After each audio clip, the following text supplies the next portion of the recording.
Ngayon po, pag-usapan naman po natin ang App Your Serbisyo. Ang App Your Serbisyo po ay isang mobile booking app na kung saan pwede ka mamili at mag-book ng mga services na kailangan mo sa pang-araw-araw. Naniniwala kami na magiging napakalaking trend pagdating po sa industry or sa space ng online booking apps. Pero bago po tayo mag-dive into the business, pag-usapan po muna natin paano nga po ba tayo nakarating sa ganitong konsepto. Meron lang po konting kukwento sa inyo na may kinalaman sa history ng online booking app dito sa Pilipinas.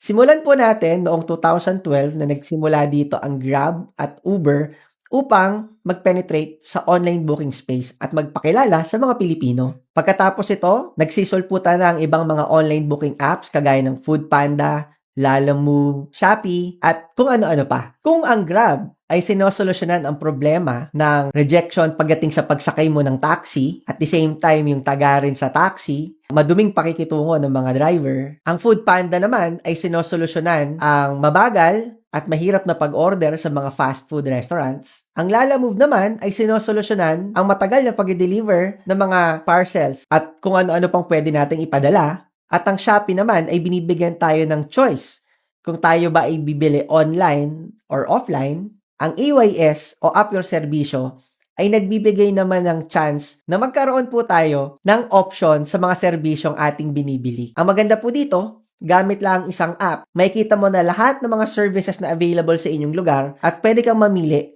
depende sa pricing ng ating mga service providers. Kung ito man ay budget price, sakto lang. Premium price, meron po yan dito sa AYS. Naniniwala kami na dito po sa App Your Serbisyo o sa AYS na ang negosyong ito o ang konseptong ito ay nasa right timing dahil halos lahat po ng Pilipino ay pamilyar na sa online booking. At ang maganda po dito, dahil meron tayong sustainable niche market, ay makakaasa ka na magtutuloy ang negosyong ito na hindi lang 10 taon, hindi lang 30 taon, mas malayo pa ang mararating nito. According sa mga pag-aaral, out of 100% ng mga Pilipino, 83% sa atin ay marunong nang gumamit ng internet at 74% naman sa ating mga Pilipino ay marunong nang gumamit ng smartphone. Ang kagandahan dito sa Pilipinas, karamihan din po sa atin ay technologically inclined. Isang magandang balita rin po na sa year 2030, inaasahan na aakyat pa ng more than 60% ang urbanization dito sa ating bansa. Ibig sabihin po, tumataas po ang buying power ng mga Pilipino at especially tumataas din po o lumalaki ang middle class sector ng ating bansa. Isang katibayan po ito na meron tayong napakalaking demand pagdating sa mga serbisyo at mga trabaho na kailangan natin. Ang services industry daw po ay aabot ng 1.7 trillion US dollars value dito sa Pilipinas on the next 10 years.